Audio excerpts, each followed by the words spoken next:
Le titre que Paul Éluard donne à l'un de ses livres conviendrait à tous, déclare Marcel Arlan. Et ce titre, c'est « La vie immédiate ». Il dit encore, pour définir le moyen d'expression du poète, « Sa poésie s'établit au cœur même de la perception. Elle est éblouissement, cri, convulsion, scintillement d'image. » L'auteur de Capitale de la douleur, œuvre qui en 1926 fit de lui un des premiers représentants de la jeune poésie surréaliste, n'arrête pas de produire. Sa bibliographie se confond à l'histoire littéraire de cette époque et sa vie avec celle de ses amis. Où en est-il maintenant? Il va nous le confier. J'ai publié un volume de poèmes illustrés par Valentine Hugo. Ce sont des poèmes d'amour et le livre est intitulé Le Phénix. Le phénix, c'est-à-dire le couple, Adam et Ève, qui est et qui n'est jamais le même. Peut-être vous ferai-je plaisir en lisant deux poèmes de ce livre. Le premier, intitulé « Je t'aime ». Je t'aime pour toutes les femmes que je n'ai pas connues. Je t'aime pour tous les temps où je n'ai pas vécu. Pour l'odeur du grand large et l'odeur du pain chaud, pour la neige qui fond, pour les premières fleurs, pour les animaux purs que l'homme n'effraie pas. Je t'aime pour aimer, je t'aime pour toutes les femmes que je n'aime pas. Qui me reflète, sinon toi? Moi-même, je me vois si peu. Sans toi, je ne vois rien qu'une étendue déserte entre autrefois et aujourd'hui. Il y a eu toutes ces morts que j'ai franchies sur de la paille. Je n'ai pas pu percer le mur de mon miroir. Il m'a fallu apprendre mot par mot la vie, comme on oublie. Je t'aime pour ta sagesse qui n'est pas la mienne, pour la santé. Je t'aime contre tout ce qui n'est qu'illusion, pour ce cœur immortel que je ne détiens pas. Tu crois être le doute et tu n'es que raison. Tu es le grand soleil qui me monte à la tête quand je suis sûr de moi. Et le second, plus court et aussi plus simple, est intitulé « Nous deux ». Nous deux, nous tenant par la main, nous nous croyons partout chez nous. Sous l'arbre doux, sous le ciel noir, sous tous les toits au coin du feu, dans la rue vide, en plein soleil, dans les yeux vagues de la foule, auprès des sages et des fous, parmi les enfants et les grands, l'amour n'a rien de mystérieux. Nous sommes l'évidence même, les amoureux se croient chez nous. Et, puisque vous me demandez ce que je fais en ce moment, je me suis surtout attaché ces derniers temps à construire, puis-je dire, une très importante anthologie des écrits sur l'art. Je pense que c'est un travail qui ne sera pas sans utilité, car d'abord, on n'a jamais entrepris une pareille anthologie, et j'essaye d'y montrer dans le premier volume, d'abord, sous le titre « Les frères voyants », l'importance de la lumière pour les peintres. On appelait frères voyants au 15-20, au 19e siècle, l'homme non aveugle qui épousait une femme aveugle et qui se chargeait, par conséquent, de la guider dans la vie. Par conséquent, cette nostalgie chez les peintres de la lumière totale est pour moi aussi bien le goût de la lumière physique que le goût de la lumière morale.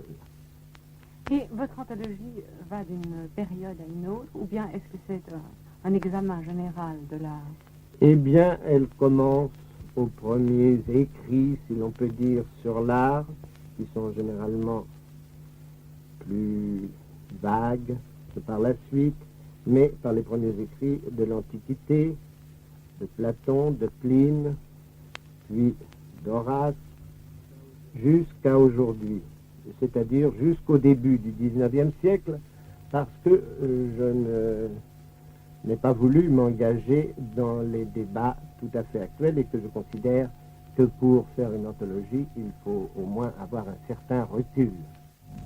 Bien, tout à l'heure, vous avez évoqué l'amour et je voudrais vous demander une sorte de profession de foi. Est-ce que vous croyez en la jeunesse?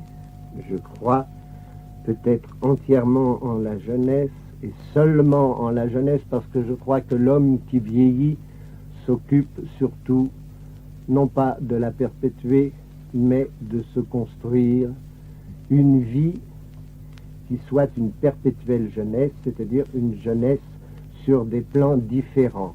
J'ai connu des vieillards, je crois à la jeunesse des vieillards d'ailleurs, car j'ai connu des vieillards beaucoup plus jeunes que certains adolescents. Et il y a un mot aussi sur lequel je voudrais vous demander une explication. Vous dites quelque part dans votre œuvre, le poète est celui qui inspire bien plus que celui qui est inspiré. Je suis sûr de ça parce que le poète, en inspirant son public, se multiplie, tandis que celui qui est inspiré peut être inspiré, ne pas écrire, en tout cas peut rester seul. Liberté. Sur mes cahiers d'écolier, sur mon pupitre et les arbres, sur le sable, sur la neige, j'écris ton nom. Sur toutes les pages lues, sur toutes les pages blanches, pierre, sang, papier ou cendre, j'écris ton nom. Sur les images dorées, sur les armes des guerriers, sur la couronne des rois, j'écris ton nom. Sur la jungle et le désert, sur les nids, sur les genêts, sur l'écho de mon enfance, j'écris ton nom. Sur les merveilles des nuits, sur le pain blanc des journées, sur les saisons fiancées, j'écris ton nom. Sur tous mes chiffons d'azur, sur l'étang soleil moisi, sur le lac lune vivante, j'écris ton nom. Sur les champs, sur l'horizon, sur les ailes des oiseaux et sur le moulin des ombres, j'écris ton nom. Sur chaque bouffée d'aurore, sur la mer, sur les bateaux, sur la montagne démente, j'écris ton nom.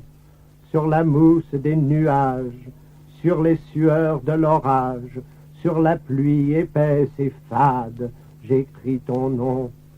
Sur les formes scintillantes, sur les cloches des couleurs, sur la vérité physique, j'écris ton nom. Sur les sentiers éveillés, sur les routes déployées, sur les places qui débordent, j'écris ton nom. Sur la lampe qui s'allume, sur la lampe qui s'éteint, sur mes maisons réunies, j'écris ton nom. Sur le fruit coupé en deux du miroir et de ma chambre, sur mon lit coquille vide, j'écris ton nom. Sur mon chien gourmand et tendre, sur ses oreilles dressées, sur sa patte maladroite, j'écris ton nom. Sur le tremplin de ma porte, sur les objets familiers, sur le flot du feu béni, j'écris ton nom. Sur toute chair accordée, sur le front de mes amis, sur chaque main qui se tend, j'écris ton nom. Sur la vitre des surprises, sur les lèvres attentives, bien au-dessus du silence, j'écris ton nom. Sur mes refuges détruits, sur mes phares écroulés, sur les murs de mon ennui, j'écris ton nom. Sur l'absence sans désir, sur la solitude nue, sur les marches de la mort, j'écris ton nom. Sur la santé revenue, sur le risque disparu, sur l'espoir sans souvenir, j'écris ton nom et, par le pouvoir d'un mot, je recommence ma vie. Je suis né pour te connaître, pour te nommer liberté.